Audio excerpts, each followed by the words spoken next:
Hello again and welcome to Backyard Farmer. I'm Kim Todd. We're back to help you get answers to those gardening questions. As we said last week, we do not have anybody answering the phones tonight. You can still send us your questions and your pictures via email. That address is byf@unl.edu. Do not forget to tell us where you live and attach those pictures as JPEGs. You can also follow Backyard Farmer during the week on those social media sites, Facebook, YouTube, Twitter, whatever else they've invented last week. So let's get tonight's program going with some samples, and we have Rock back in the turf chair for the 25th year. For the 25th year? Thank you, Kim, and it's great to be back, and I missed the viewers, and so glad to be back. But what we're going to show you today is an interesting sort of thing that we see especially this time of year. This is actually out of my yard, and if you take a close look at this, what you see is a lighter yellowing grass, and then on the left it's a darker green, and you know, nice camera work there that you can physically see that. And we often see that this time of year, especially when grasses come out of dormancy, and also in the fall when they're going into winter dormancy. And we get the question, what is this? What's this yellowing one, and how do I get rid of it? And the bottom line is these are both bluegrasses. But this is a newer one that was put in place when we had some damage from some sprinkler installation. And this is an older one, probably been in the yard since about 1980s, early 1980s, later 1980s. But they're both bluegrasses. It's just one is genetically different than the other. And within about 2 to 3 weeks, you won't be able to tell these apart. It's just that one of them is probably a little more winter tolerant, a little more taking a more aggressive capture of the sun and stuff in the early part of the coming out of winter, and it turns green quicker. This one pretty soon will catch up. So there's nothing to worry about here. There's nothing to see other than the fact that for that little short amount of time, you're going to see a grass that may look a little yellow, may look a little off color, but just give it time, be patient, because both of these are bluegrasses, and this is actually, like I said, right out of my yard, and I don't worry about it. I just know that those are two different genotypes of the sort, or two different cultivars of the same grass, Kentucky bluegrass. So I always find that kind of intriguing in the fall and spring of the year. Perfect, and they both look a whole lot better than what passes for turf in my yard. I can tell you that. All right, Lauren, pretty pathetic. What is that? Well, I've got two different things here. So this time of year, and many of our viewers, I think, probably have maybe some time if you're working out of your home, that you're getting some time to work in your yard a little more than before maybe, and doing some more cleanup than usual, or if you're just cleaning up things, this is a good time of year to really work on our disease management on a preventative basis and kind of rogue those plants out that are affected. This is a rose that I'm going to show tonight. This one that's green has a rose rosette, one of our virus diseases that we see in roses. With this, the main thing is some of this really prolific thorning that you see. Now I asked Kim before the show, she said that you can have some roses that'll have a lot of thorning, but particularly if you had several of the same type and you saw one that looked like this, you could really know it was infected. The other thing, sometimes these thorns will be really long and softer, and you'll be able to, they won't poke you like others. This is just in comparison to, this is just a twig that I pruned off of another rose, and this brown one on the right side, I don't know if we can go back to that, has more normal, which you'd see on a lot of roses for normal thorning compared to that one on the left. So rose rosette, great time of year to rogue that plant out and find a new cultivar to put in your landscape and enjoy. Excellent, and you can actually plant right in the same hole. Mm-hmm. No problem with doing that. So take it out, go in with a new one. Excellent, thank you, Lauren. You match your shirt tonight, John. Right, it's coordinating all the time. Right. So I actually brought a little something, so it's the perfect time to be starting some seeds indoors for planting a little bit later. These are something a little different though. This is some microgreens that I have started. So these are a mix of some different cole crops. So there's like a little broccoli and radish and et cetera in there. So you can see I have them started on this mat. That's one common way that we do microgreens. And it's about 2 weeks from seed to a microgreen that you can have for a nice fresh salad. So I'll harvest these in about a week. These are about a week old. Now that might bring the question, well, I want to get some gardening or I want to grow some microgreens. How do I actually buy the stuff to do that? Because, you know, we can't really get out of the house a lot these days. And So call or check with your garden center to see what they're doing, because some of the larger ones are doing online ordering and drive-through pickup or delivery. Some of them are doing call ahead ordering and pickup. So get on the phone, check out their website to see. And if you need to order, you can still order from a lot of the garden catalog type sites, but they have seen such a dramatic increase in the number of people ordering that some of them are backed up. They're out of seeds. Some of them even stopped taking orders from home gardeners and only serving farmers. So you can still find garden stuff. You might have to be a little more creative. Excellent. And we love to garden, so Yeah. it's one thing we can still do right now. All right, thanks all. We're going to picture questions. And Rock, you get the very first one. This is somebody in Lincoln who is wondering if this is a weed. And for a sense of scale for our viewers, I think those leaves are what, maybe less than an inch long? Yeah, they'd be about a half an inch actually. Yeah. That's chickweed or common chickweed. It's a winter annual. In just a few days or maybe up to a week, depending, we are going to have a cold spell. Where were they located, Kim? In Lincoln. In Lincoln. Yeah. So, you're going to see some white flowers pop on where those buds are currently back, and the frost isn't going to affect those. These are winter annuals, and we're seeing a lot of chickweed. This is common chickweed. There are others. There's a mousehair chickweed that's actually a perennial that's not real prevalent in the state. But other winter annuals are real common now. If it's got a head on it now, or at least a bud of a head, more than likely it's one of our winter annuals. And the beauty is here, if it's in the garden, this pulls up relatively easy. And I would suggest you get it out before that seed head opens up and it flowers and it creates seeds, so that you can avoid the problem. Next year, if it's physically in your lawn, pretty soon you're going to start mowing and you'll mow those seed heads off, and then they won't contribute to the seed bank. So it's really not a nuisance weed that really requires any kind of aggressive herbicide application. All right. Now, this is the second set of weeds, also from a Southwest Lincoln viewer. She sent this picture, and then there's another one that follows. She said a stem with a small white flower. It's in newly established turf. Will it kill itself, or does she need to do something about it? That's an interesting question, and actually she's right. It will kill itself. This is shepherd's purse. In the first picture, that's the rosette. That's how it went into the winter, and then it survives the winter. Thank you. It survives the winter, and then it puts out a seed head, and the seed capsules come out. And the seed capsules, that's where it gets its name. It's shepherd's purse, winter annual. It will die as soon as we heat up, or if it's mowed off in the lawn. It's not uncommon for it to be in new established lawns because it likes to take advantage of that soil heating that happens early. And it gets its name shepherd's purse because you get this little heart-shaped seed capsule on it. And it was called shepherd's purse because it looked like in those days the shepherds would take the scrotum of one of their animals and make a little bag out of it, and it would look just like that heart, and hence the name shepherd's purse. Very common one, too. All right, thank you, Rock. Okay, this is a Bradshaw viewer, Lauren, and he took these pictures last year. He said they had some branches with browning leaves that look like fire blight. He's seen this before. He started to cut them out. He left them this spring. The buds still look alive, so that's last fall. He's wondering if this is indeed fire blight, and if so, what should he do about it this year? So in this particular case, you can kind of see the picture here. If we can go back to the other one, one of the things that we'll see a lot of times when you see a whole section of a shrub, in this case a lilac, it could be anything.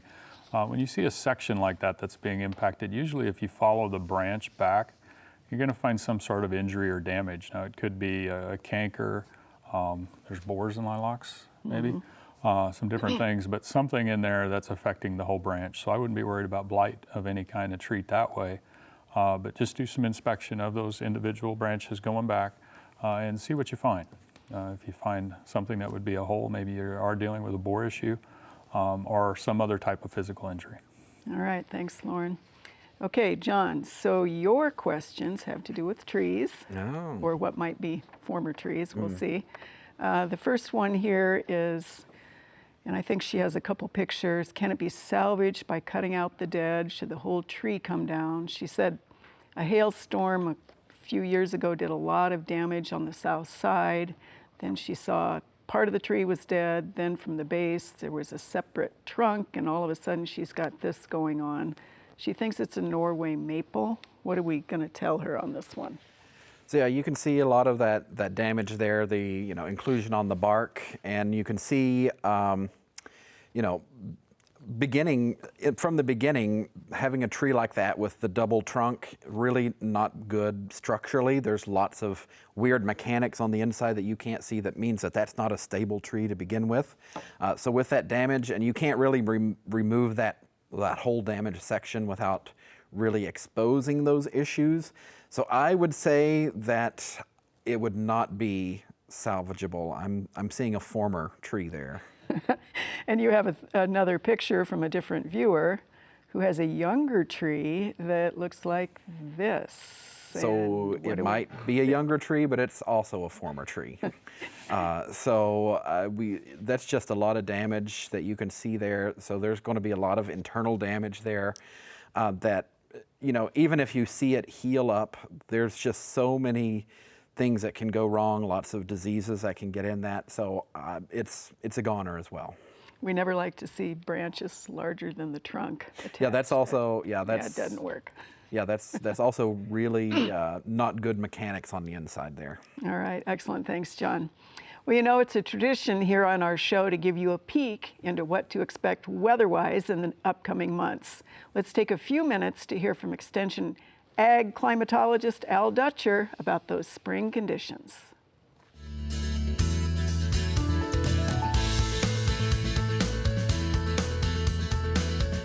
Well, as we enter this spring season, of course, we've had to deal with the very wet conditions from last fall, and that's been problematic in terms of trying to get out in your garden and get things done this early in the season simply because of the wet surfaces.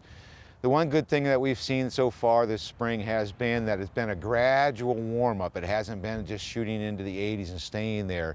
And so the wetness in the soil temperatures has helped to basically slow things down somewhat from breaking dormancy. And that's probably for fruit trees has been a good thing.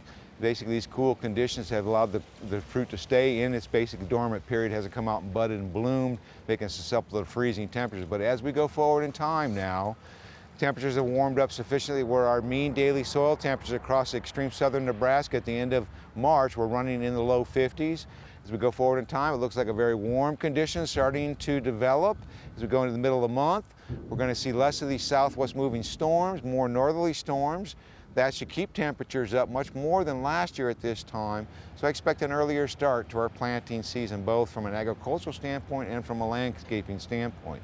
The biggest issue is we start to go more into northern stream storms, as we've been in this pattern now for the Southwest for the last 6 to 8 weeks, is we'll see more in the way of faster moving storms coming across the northern plains, less out of the south, bringing copious moisture in. I expect we're going to see an earlier season in regards to that last frost. And I don't think we're going to see this in May. We're going to see this probably mid-month here in the southern part of the state, probably close to the normal date in western Nebraska. The biggest issue will be the amount of rainfall we receive this spring. We've got full profile, so we got to escape that. And then we look for drying air pattern. I do, at least as we get to the second half of summer with a La Nina possibility building. Look for hotter conditions as we have more drier conditions to our south of us this summer than we've been experiencing. So overall, more of a normal type spring, moving toward a warmer pattern this summer than we've seen the last couple summers, and then a much drier pattern as we get into this fall period. So overall, get through this wetness, and I think we're going to be in pretty good shape for this cropping season. Thanks to Al. We will keep that in mind as the season rolls along after we get through whatever is going to happen this week for snowstorm again. So, Rock, we made a goof, right? I made a goof, and I guess that's what happens when you haven't been on air for a while. But Lowell Sandell, many of you remember him he used to sit in the same chair that I have in the past, and he just texted me and said, that's pennycress, not shepherd's purse. So, and he's actually right. When I go back and look at the picture, it's clearly pennycress, still a winter annual, still not a problem. But thanks to Lowell for catching me on air, and I guess that's my welcome back from Lowell. Yeah, this is pennycress, not shepherd's purse. My bad. All right. I didn't realize that we had Phone a Friend on this show. So, Rock, the whole shepherds thing, that doesn't apply to that, is that? Yeah, we're not going to, no, it does not apply anymore. Right. It doesn't have a cute little story associated with it. Okay. All right. All right. So, on that note, your next set of pictures. No, I'm not answering any more questions. This one you can answer. This is from Holt County, and of course, they were extremely flooded. Mm-hmm. And it is still really wet and some ponded areas, and we are into maybe the seeding window.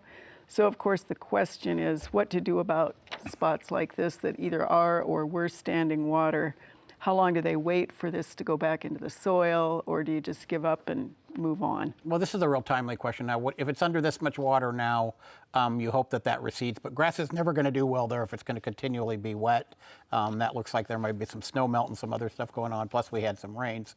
Also with all the flooding we had last year, we saw this a lot. It depends on whether the flood had velocity to it and it carried in debris like silt and other things in on the surface, because then you're going to get a layer of soil on that surface, Kim, and then it's going to make it really hard for water to penetrate and those things. So if there's a lot of deposition on the surface, that needs to be broken up in some way and cultivated in a way before the seed is actually going to take hold. If there's not a lot of soil deposition on the surface and there's not a potential layering problem, then the issue here is that, is it's always going to flood? Is grass really the right choice there? Is there anything they can do to divert or channel the water away from that location if it's really what a lawn is that they want?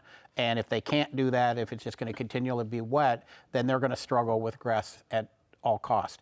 But once again, if they do some corrective things, seeding, we prefer fall seedings to spring seedings with most of our cool season grasses, so they certainly could seed. They're going to struggle a little bit with weeds in a spring seeding, crabgrass and these other things, but still at the end of the day, there are products out there now that are really good for reseeding. Tenacity, for example, which is safe at seeding for the cool season grasses and does a really good job controlling crabgrass as well as some of the broadleaf weeds. So you have options now in the spring that you didn't have, and many of our grasses will do real well with the spring seeding now. Excellent, thank you. All right, Lauren, I know how much you love trees, so here's some trees.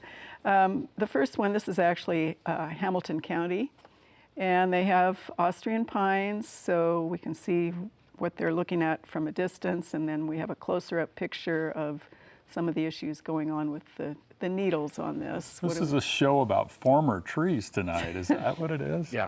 All right, so let's, so you can see the close-up here, and you can see the stunted needles. Now let's go back to the picture with all the trees in a row.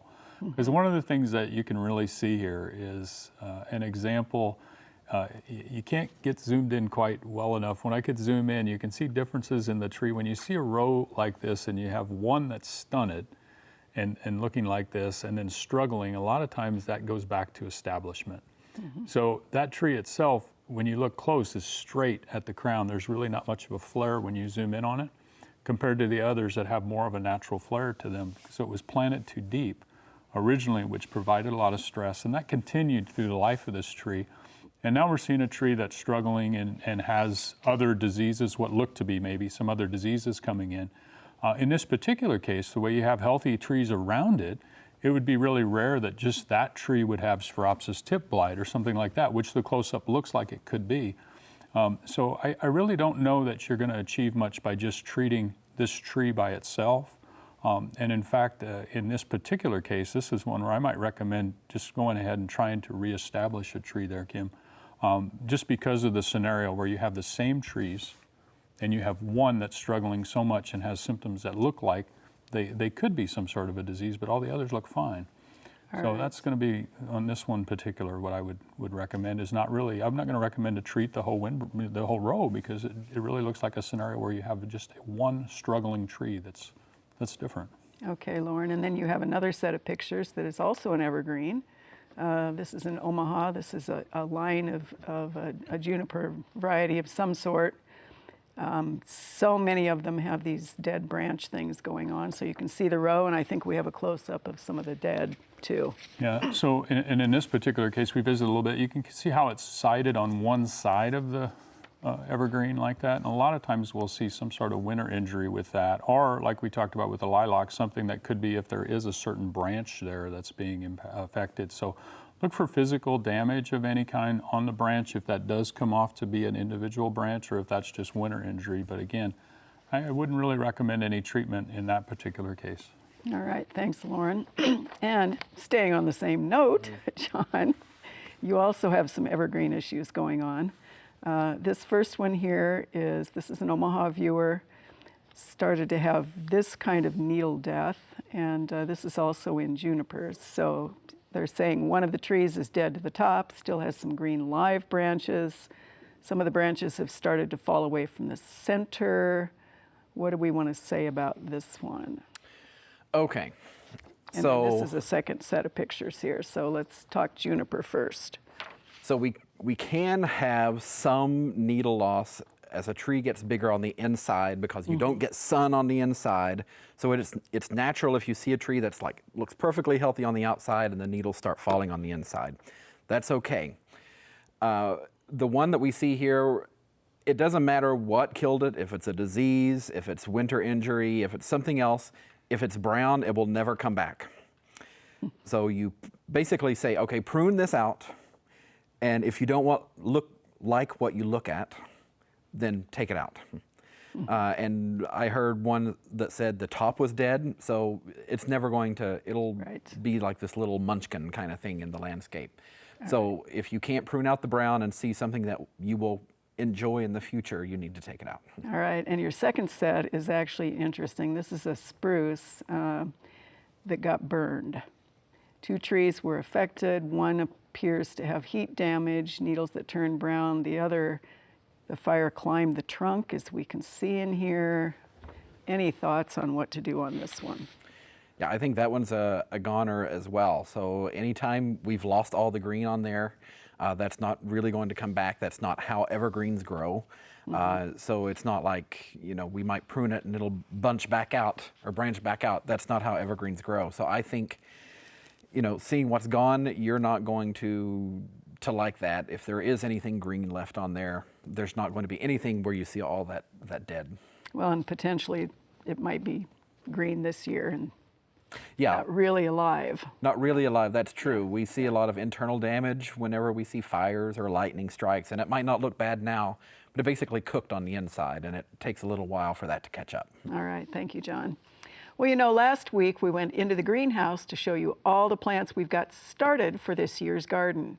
Right now, Terry James goes outside to show you a few things in the backyard farmer garden.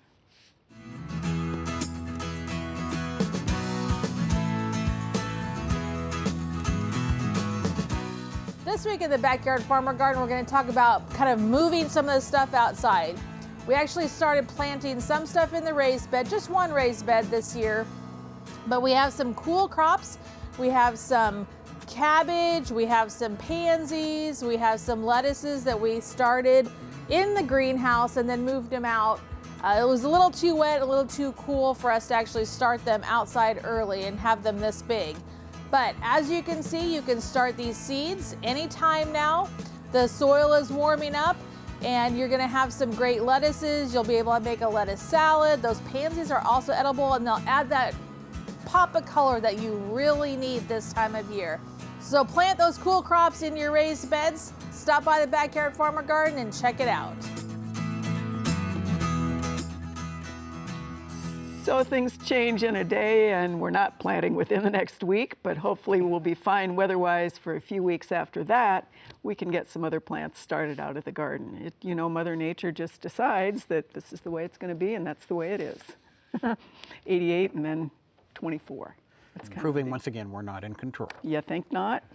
All right, so we have time for a handful of questions, or one at least, maybe from each of you before the break. First one here is, what is in Preen, Rock, and how does this prevent seed germination is actually his question. It's the active ingredient is trifluralin, which is a commonly available, been around for a number of years, pre-emergent, which means it it doesn't actually inhibit germination. What it does is when that seed germinates, it comes in contact with that residual in the soil, and it basically causes cell disruption, and then the plant that's germinating dies. And it's a really good general use garden type pre-emergent, but the only thing I would say is that Preen requires multiple applications. It's a pretty good product, but trifluralin is prone to, trifluralin is prone to photodegradation. So if it's not underneath a mulch bed or it's on the surface, light and sunlight will degrade it relatively quickly. And even if it gets into the soil, it does not have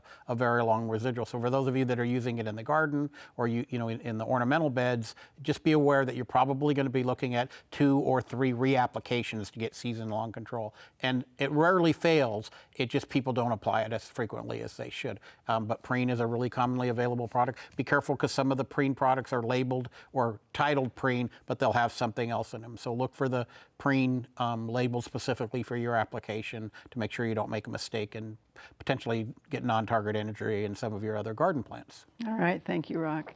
Lauren, excuse me, this is a viewer who says he has a tree with a growth on a lot of his branches that look like dog poo. What do we think those big black things would be? It's a cherry. I'm guessing, it's a cherry. Okay, so yeah, it would be in any of our prunus species, so wild plums, these types of trees get a disease called black knot, and that's just where the fungus infects it, and then it's actually growing that canker, that large black mass, and it's going to release spores from that. So the best thing to do with that is prune it out. You can go 3 to 4 inches below the affected area because it's a fungus, and use sanitation, and you should be able to get it under control. All right, thank you. And John, you have about a minute or less to answer, should we grow Brussels sprouts in Nebraska? This person has heard it's tricky. Well, you should absolutely grow Brussels sprouts in Nebraska. You should grow Brussels sprouts wherever you are, as long as you can grow them. But we can grow them in Nebraska. They are an excellent crop. They are tricky to get them to produce. The biggest thing that I can tell you is to not do them as a spring crop, to wait until, like, say, July or August and plant them for a fall crop. They'll be much happier, and you'll be much happier because they're going to produce much better as a fall crop than they would as a spring crop. And it gives you something to do in the fall. And it gives you something to do in the fall, exactly. All right. Right now it is time for the lightning round. And gentlemen, I understand that you are already in the competitive spirit with one another, or somebody has already decided to lose. So we'll see how it goes. Well, now, before we start, does Rock understand the new rules? Because he hasn't been on for a while. You have to give really long, thorough answers, Rock. Yes. It's really important that the viewer I'm ready like understands Jiffy your Pop. answer. Bring it. Okay. All right, you ready, John? All right. We have a person from Fremont who overwintered their zonal geraniums. They're 10 inches tall with beautiful foliage.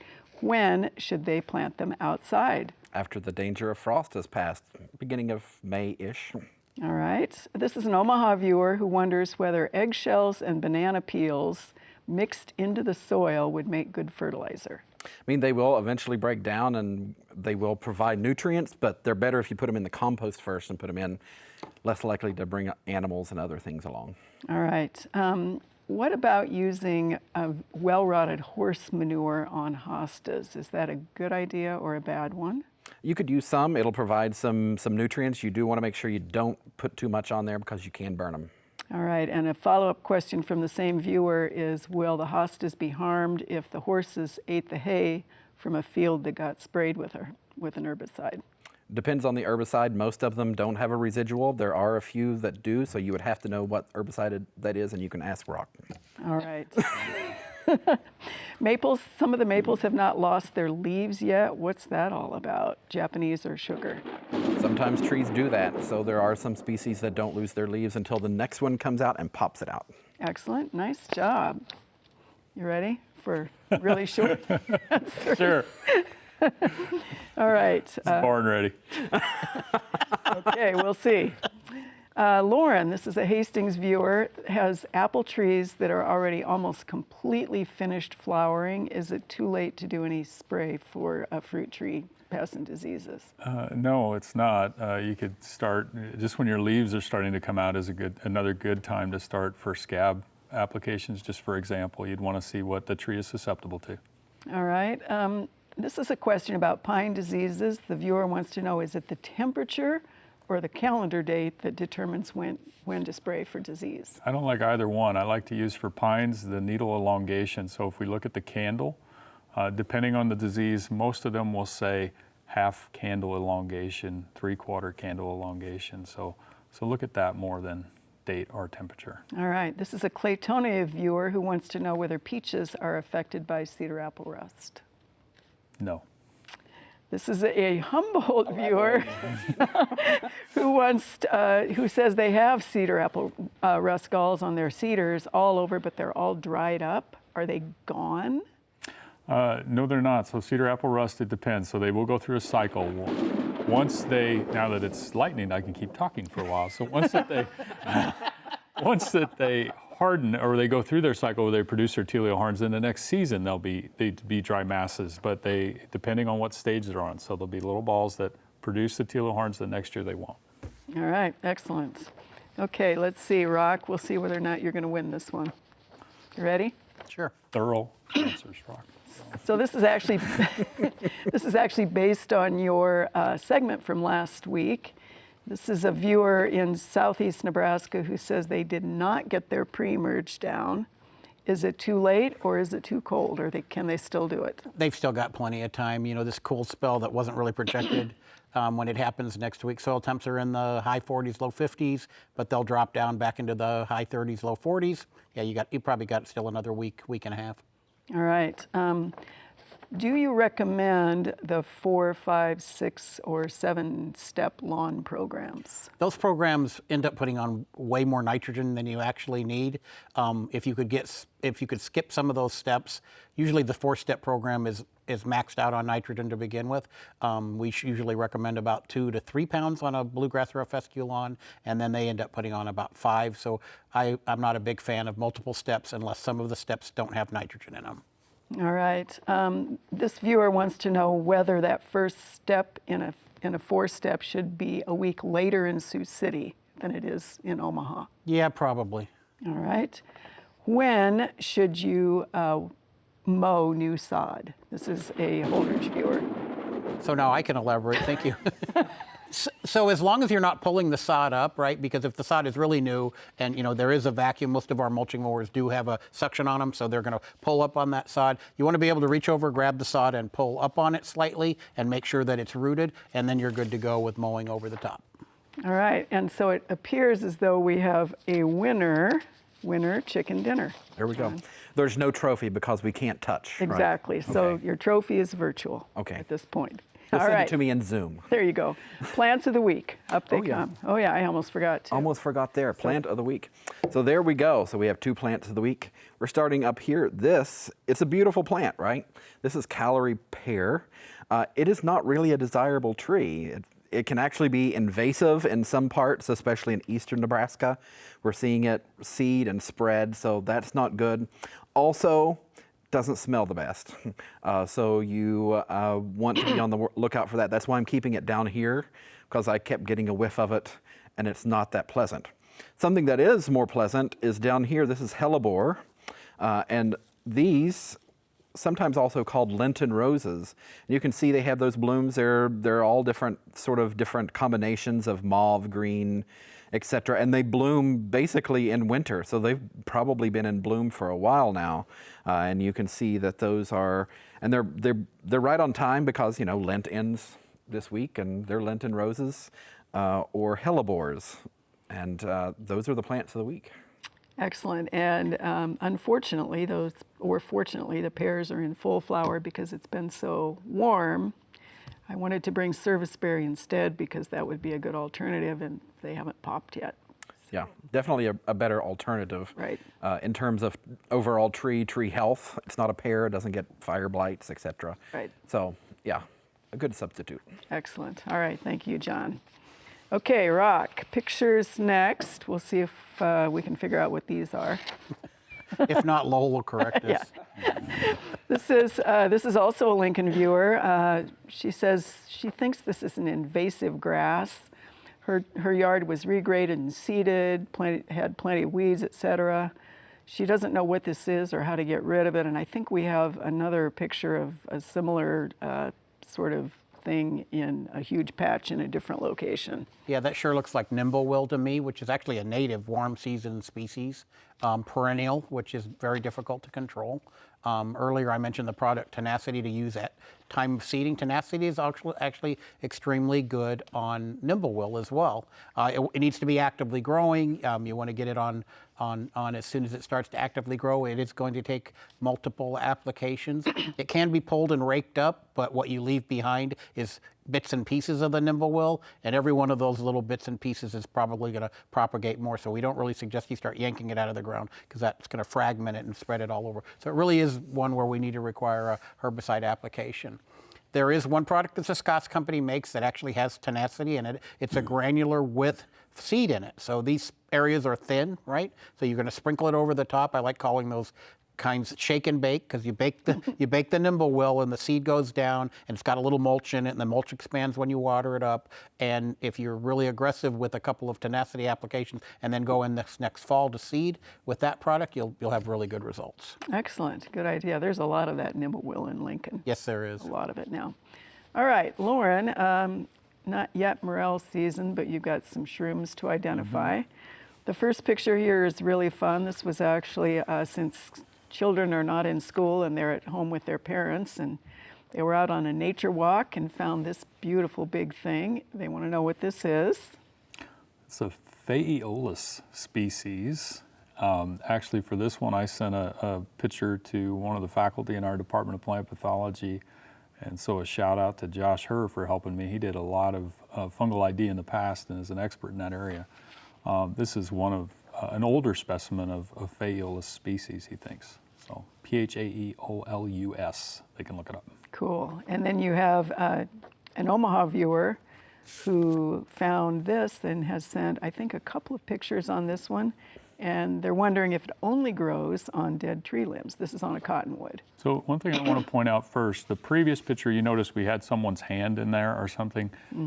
Even better if you can put a coin, a ruler, something that gives some level of scaling to the picture. It's difficult to tell from these pictures, but actually same person I sent a quick question to, and a Trachospora. I've got to read it because it's not a common genus that I'm familiar with, but it's Trechispora species is what he thought this was.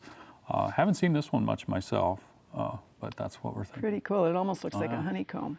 Yeah, it does. But again, all of our viewers, please send a ruler or coin or something in that picture that we can get an idea for scale. That'll help even more. Idea. Yeah, and don't eat. Don't eat anything.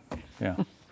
I always tell people that all mushrooms are edible. Some are only edible once. That's exactly right. All right, John, your picture's here. This is a Louisville viewer. She's a new gardener. She is started squash grazini in the house on middle of March. She's sowing some funny curling yellowing, some spotting on it. She says hardly anything for insects, one whitefly. She's wondering, what do we think is going on with this particular plant? So I think the curling and the yellowing, that's on the set of seed leaves, so that's the first set that comes up out of the seed, and those will naturally die, so that's probably just a natural process. These spots that we see on the bigger leaves, the true leaves, I think are probably either water spots, so there's been some water on there and light hits it and you get that damage, or in the question when I saw that you sent me, said that there were some LED lights and they were about an inch away. So those LED lights, even though they don't produce as much heat as, say, the fluorescents, they can still burn leaves. So you might be getting just some burn spots from those lights. So I think it's one of those issues. So I think move the lights up a few inches and make sure you don't get water on the leaves. All right, and then you have a third one that's also associated with growing plants. This viewer said this came up in a flat of topsoil where she was starting new seeds, and she's wondering, is it a weed? Well, it's definitely a weed. It's not a wanted plant. Even if it's something that you would normally grow in the garden, if it's growing where you don't want it, it's a weed. And I think one key word that you gave us there was topsoil. So if you're starting plants inside or doing container gardens, you don't want to do topsoil. It's just too heavy for containers.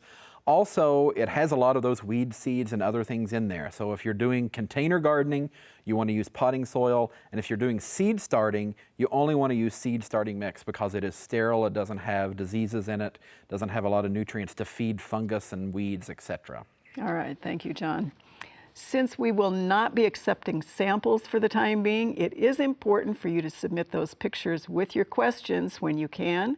We've put together a short video feature to help you take better pictures, and thanks, Lauren, for one of those comments, because we'll see that when we take a look.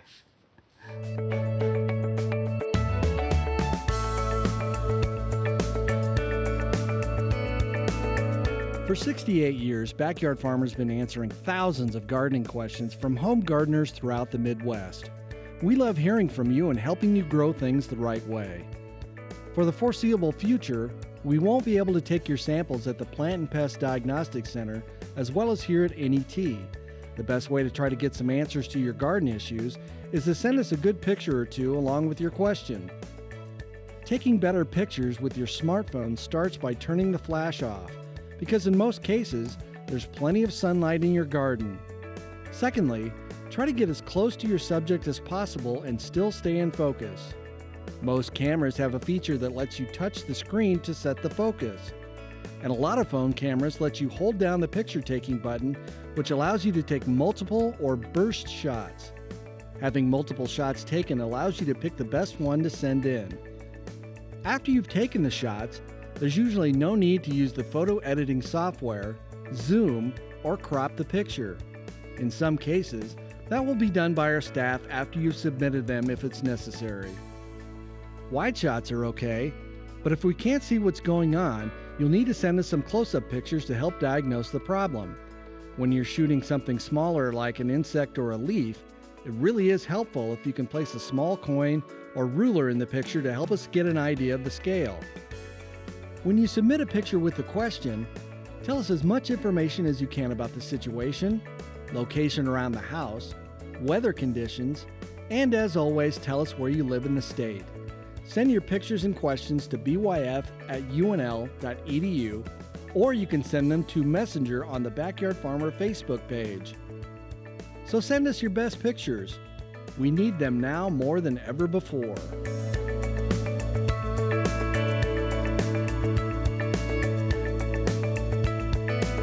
And do remember, the better those pictures are, the easier it is for us to help answer those questions.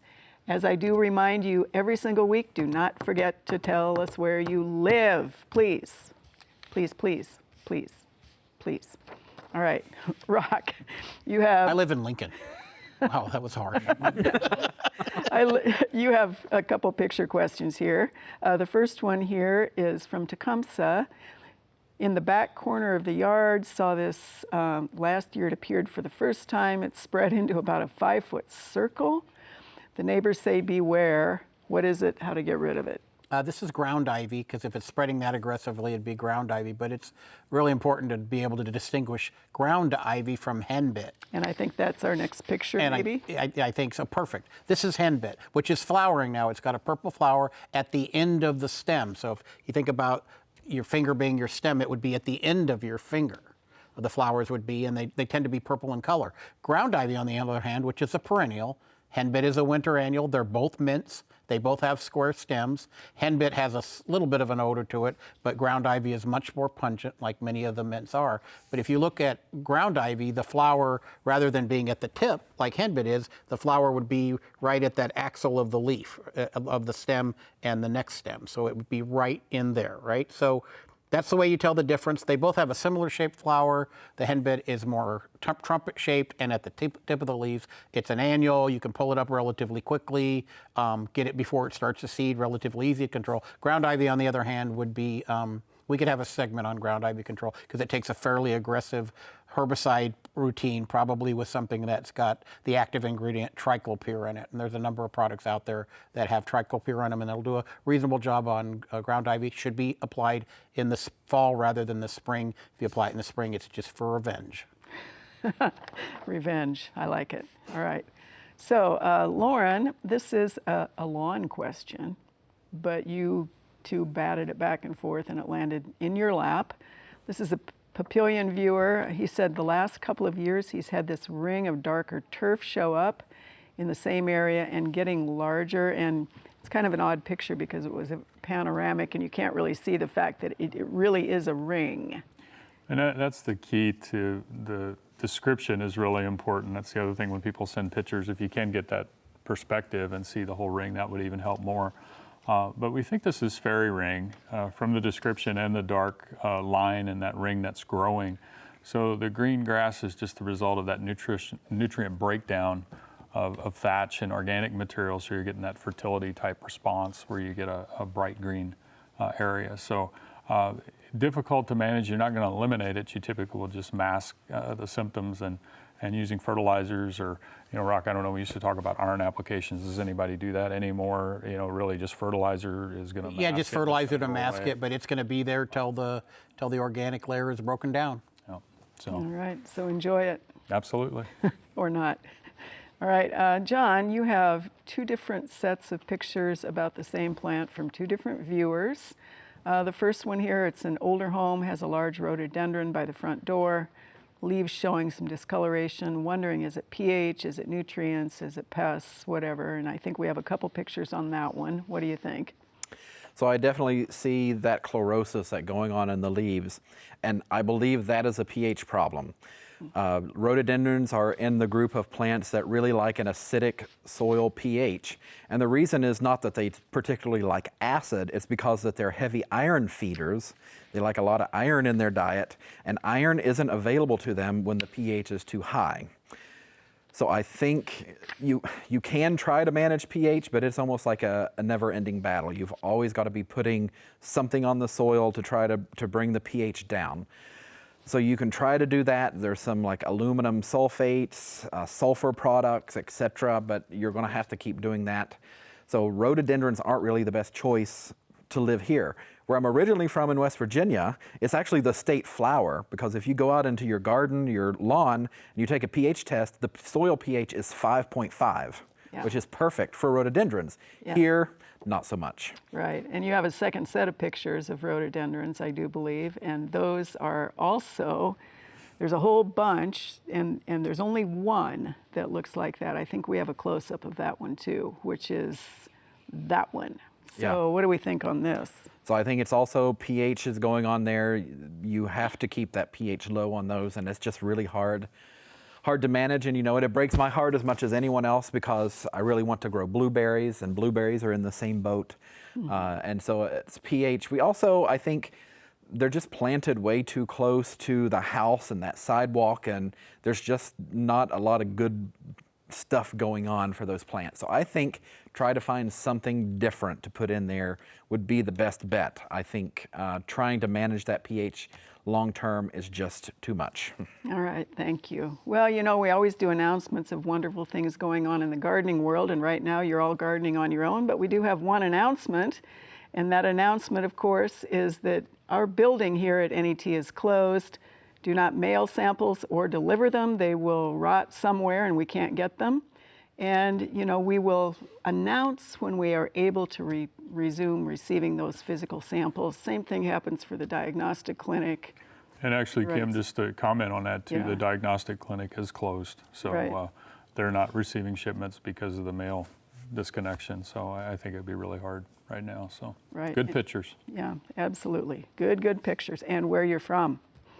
All right, so it doesn't do any good. Sometimes I get it and sometimes I don't. Rock, this is a viewer who had a tree removed, had the stump ground down 18 inches, now has the wood chip soil mix, is wondering, can he go ahead and plant right into that mix with turf, or what should happen here? The only problem is when you've got that much, it's going to tie up nitrogen. It's not going to, so the grass is going to look really peaked in that particular area, because the carbon to nitrogen ratio is going to be skewed the wrong direction for any plant material, for that matter. So there really isn't much that's going to grow in that organic substrate very well. Physical removal of as much as you can and replacing it with clean topsoil is one approach they can take, or to accelerate the degradation, and this isn't really recommended because we worry about off-site movement, but you can put a lot of high nitrogen fertilizer on it, and that'll help break it down and bring that carbon to nitrogen ratio back into a zone that where grasses will thrive as well as others. But wood chips and those kind of things are high in carbon versus grass clippings and other things that are higher nitrogen, and that carbon to nitrogen ratio is just too much on the carbon side and not enough on the nitrogen side. So it's going to be a problem, and once again, physical removal is probably as good as you can get, or I'm not suggesting mounding over that, but physical removal and then replacing with a good garden soil. All right, Lauren, kind of a quick answer to an easy question.